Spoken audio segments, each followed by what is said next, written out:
చూడ గెలకాలన్న దువ్వెల మాదిరి వాము ఆమె దగ్గరికి పోలేము ఆమె దగ్గరికి మాదిరి కొన్ని గేమ్స్ ఆడడం కానీ అవన్నీ చూస్తే మీకు ఎలా అనిపించింది అన్న దువ్వెల మాదిరి మీద నేను చూసిన ఆమె పేరు రీతు చౌదరి ఎగురుతుంది ఆమె ఎగురుతుంది ఒకటే ఎగురుతుంది కదా ఆయన కనుక దువ్వెల సీను కోపం వచ్చింది అనుకో అమ్మ బిగ్ బాస్ మీద బాంబేసి దింగుతాడు తర్వాత సంగతి అందరూ నాగార్జున ఉన్న డబ్బులు వేసి దింగుతాడు తర్వాత సంగతి ఎవరో కూటమి ప్రభుత్వం చేసిందని వదులుతాడు చూసి అమ్మ నా పిల్లనే ఎత్తరా నా పిల్ల నుంచి ఎత్తరా చూసుకుంటే ఎవరో దువ్వెల మాదిరి ఎవరితో జుట్టు పట్టుకొని కొట్టుకుంటే ఖచ్చితంగా మన బిగ్ బాస్లో ఇప్పటి వరకు లేని విధంగా చుట్టూ పట్టుకొని కొట్టే కార్యక్రమం అయితే ఖచ్చితంగా ఉంటుంది. బాగుందన్న రెండు కూటాలు కొట్టుకుంటానే భలే కానీ మీలో మీరు కొట్టుకొని చావండి మమ్మల్ని ఎంటర్టైన్ చేయండి. దువ్వెల మాదిరి Sanjana it's a good combination. ఆమె దాటికి ఈమె పనికి వస్తుంది సంజన.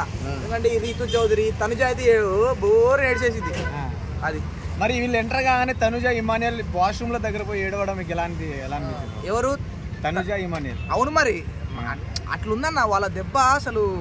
అసలు ఏందిరా నాయన, మనమే ఇమాన్యుల్ కూడా ఈ తనుజ కూడా వీళ్ళు ఏమనుకుంటే టాప్ 5 లో మనమే ఉంటాం రా, మనం తప్ప ఎవడు ఉండడం, మనదే నడుతుంది అనుకున్నాం.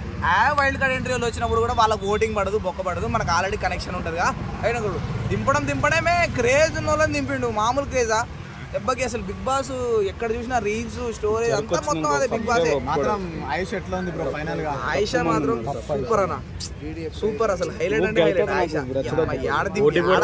ఏడ సానబట్టారా దాన్ని అమ్మ, మామూలు సానబట్టారా నాయన, ఏంద్రా నాయన అంత తెగుతుంది అమ్మ.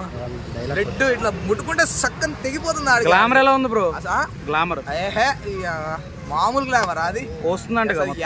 ఏడబట్టారా బిగ్ బాస్ ఇంత జంబల హాడ్లేడి, ఏం దింపిండ్రా. కన్నడ కాదు అసలు, కన్నడలో అట్లే మాట్లాడుతుంది, ఇక్కడ అంతే మాట్లాడుతుంది. నాటన్న మంచి నాటు చూడడానికే అందంగా అంటే అట్లుంటది కానీ నాటు సరుకు దింపిండు. ఆటం బాంబు అది, తేజ మిర్చే.